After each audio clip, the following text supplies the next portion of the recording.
To more than 3 generations of moviegoers, this is the face of the most popular woman in the world. This is the face of Mary Pickford. She had made more than 160 films before Rebecca of Sunnybrook Farm, a classic that established her forever. She was the most important woman to ever come out of Hollywood.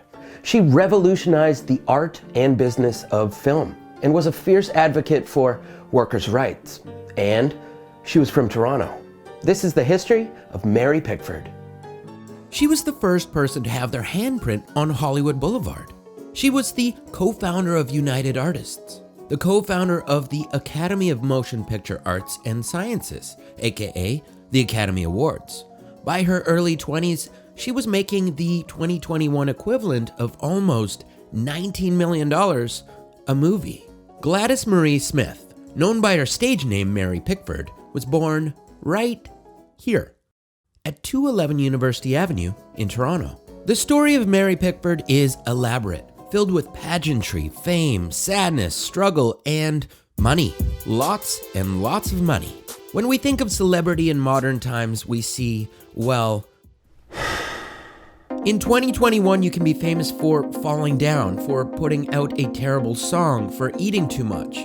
But celebrity and fame in the early part of the 20th century was an entirely different beast. These days, we know what is happening in Siberia yesterday, what happened in Argentina this week. But in the first 2 decades of the 1900s, the world was different.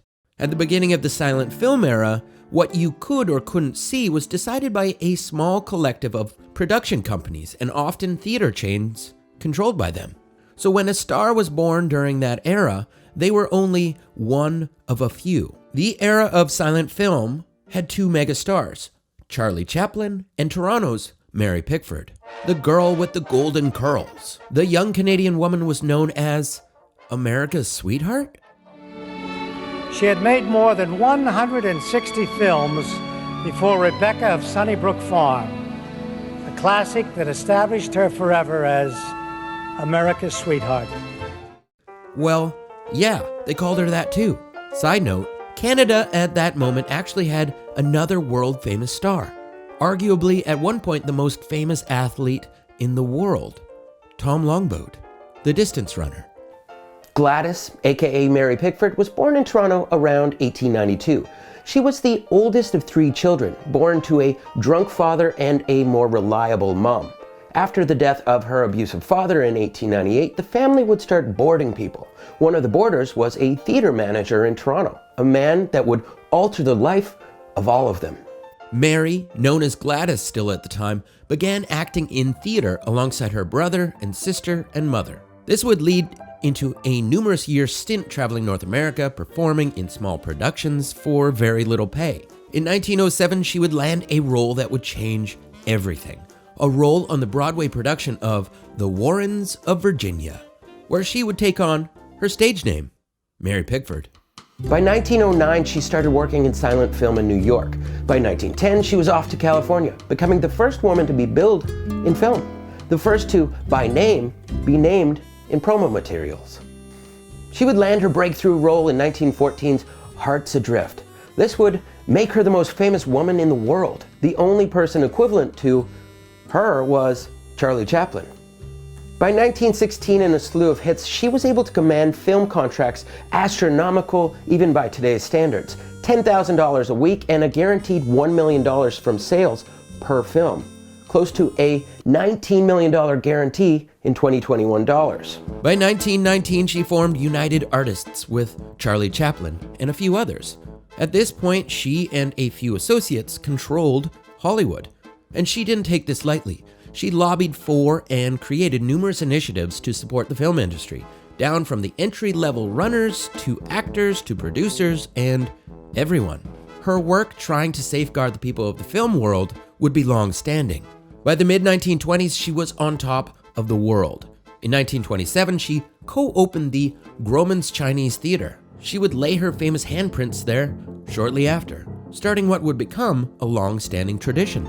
That same year, she teamed up with a group of Hollywood heavyweights and founded the Academy of Motion Picture Arts and Sciences, The following year, she would, controversially, win one of those Academy Awards. By 1930, the introduction of talkie films with dialogue happened. Her career was arguably over, as was the case with many of the stars of the silent film era. Her social life also faced hurdles. Her first marriage ended in 1920. Her second, to Douglas Fairbanks, started weeks later, them being christened the King and Queen of Hollywood. But it would end. In 1937, she would marry Charles Buddy Rogers, adopt 2 children, and take on a reclusive and alcohol-filled life. Her 2 Toronto-born siblings would pass away due to alcohol-related issues in the 30s, and the story of the Smith family would struggle on. In 1943, her original home, right here on University Avenue in Toronto, was torn down.